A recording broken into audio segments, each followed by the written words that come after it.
quantité de glace qu'on peut mettre dans une machine à glace à l'italienne. J'ai eu une question qui était intéressante parce que c'est vrai que c'est pas la première fois qu'on me la pose. Alors c'est vrai que bon, je me suis dit tiens, je vais faire une vidéo là-dessus. Bonjour, je suis Fabien de la SARL Grille. Donc pour ceux qui ne me connaissent pas, on est constructeur de machines à glace à l'italienne Made in France. On fabrique la seule machine à glace à italienne construite en France.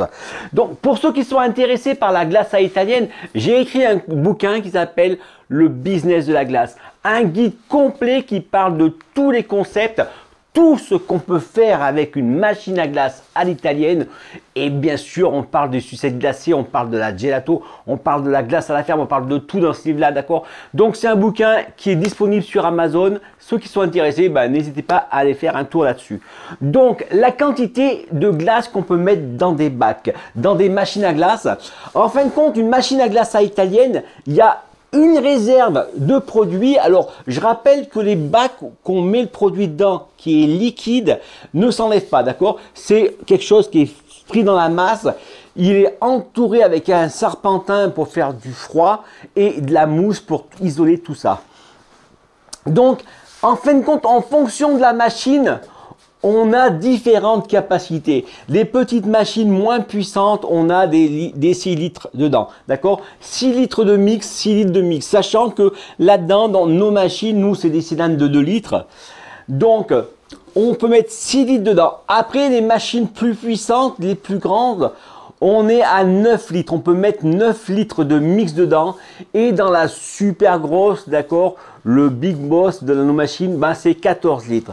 Donc, 14 litres de mix. En fin de compte, on n'est pas obligé de le remplir, d'accord? Il y a des gens qui me disent, mais je peux en mettre qu'un petit peu. Oui, en fin de compte, ce qu'il y a besoin, c'est que dans la cuve du haut, si vous êtes dans un tout petit emplacement, d'accord? Sinon, si vous êtes dans un emplacement normal, mettez à fond parce que vous allez voir, ça va passer.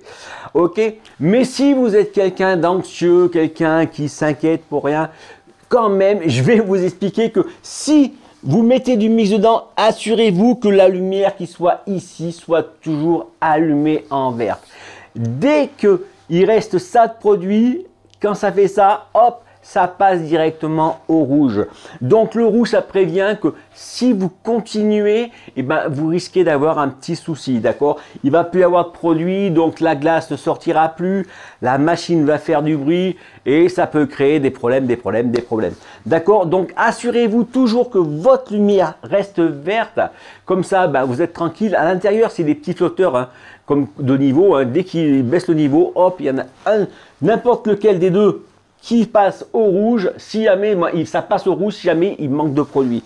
Donc la quantité de produit minimum, c'est pareil, il faut bien remplir un peu les bacs. Si vous laissez que ça de produit au fond, en gros je vous explique le serpentin.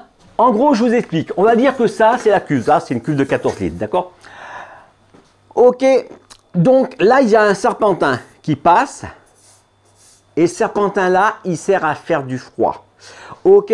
Donc, si jamais vous avez du produit là, du coup, ça ne va pas franchement faire du froid. D'accord? Le froid se fait toute la partie centrale. Ok? Donc, c'est pour ça que vous devez toujours vous assurer d'avoir du mix à glace au minimum, bien jusqu'au milieu. D'accord?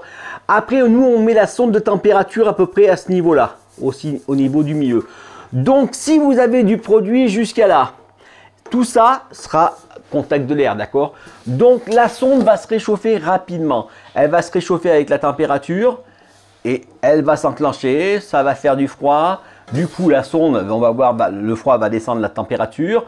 Du coup, dès que ça coupe, le froid revient, ça fait comme ça. Votre température fait comme ça. On a l'impression. Ça, quand vous avez la température qui fait yo-yo, ça veut dire que vous n'avez pas assez de produit dans votre bac, d'accord? Si jamais vous aviez du produit constamment dans votre bac, il serait maintenu au froid, donc il sera à température et la sonde ne varierait pas en température. Donc yo-yo, je monte, je descends, je monte, je descends, manque de produit dans les bacs, d'accord? Donc vous devez absolument mettre du produit pour être serein. Ok, voilà, et ben j'espère que cette vidéo vous aura été utile. N'hésitez pas à la partager, ça peut rendre service à quelqu'un. Si vous avez des questions, d'accord, n'hésitez pas à les poser. Vous posez des questions comme ça, moi je peux me faire une vidéo à propos de la question, y répondre, d'accord. Bon, si c'est une question qui est personnelle, je ne vais pas faire une vidéo personnellement, d'accord. Mais si c'est une question qui peut rendre service à du monde, et ben je me ferai plaisir de la faire. Je vous retrouve demain pour une prochaine vidéo.